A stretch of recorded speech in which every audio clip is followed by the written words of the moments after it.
नेपाल की सरकार अपने ही देश में अपना विरोध झेल रही है, लेकिन फिर भी वो भारत पर चोट करने से बाज नहीं आ रही।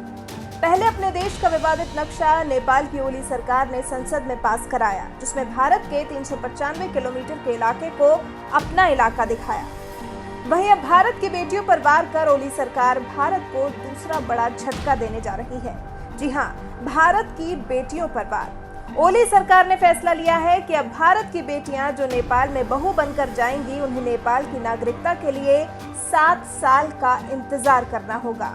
नेपाल के गृह मंत्री राम बहादुर थापा ने ऐलान किया कि नागरिकता कानून में बदलाव का प्रस्ताव भारत को ध्यान में रखकर है। बदलाव के तहत जब कोई भारतीय लड़की नेपाली युवक से शादी करेगी तो उसे उसके साथ 7 साल लगातार रहने के बाद फिर नेपाल की नागरिकता हासिल हो सकेगी।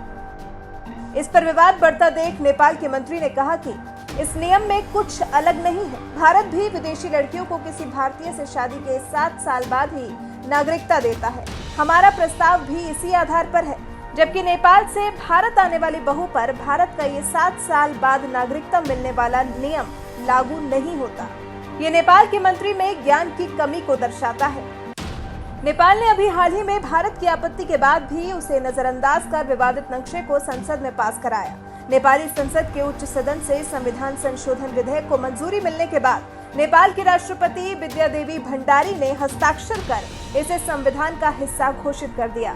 नेपाल ने इस नए नक्शे में भारत के 3 इलाकों को अपना दिखाया है, जिसमें लिपुलेख, लिम्पियाधुरा और काला पानी शामिल है। माना जा रहा है कि नेपाल के प्रधानमंत्री के.पी. शर्मा ओली भारत के खिलाफ कार्रवाई के मकसद से चीन की गोद में जाकर बैठ गए हैं। उनका अपने ही देश में विरोध हो रहा है, लेकिन वो भारत के साथ नेपाल का कड़ा रुख दिखाकर अपनी कुर्सी बचाने के लिए तमाम जतन कर रहे हैं।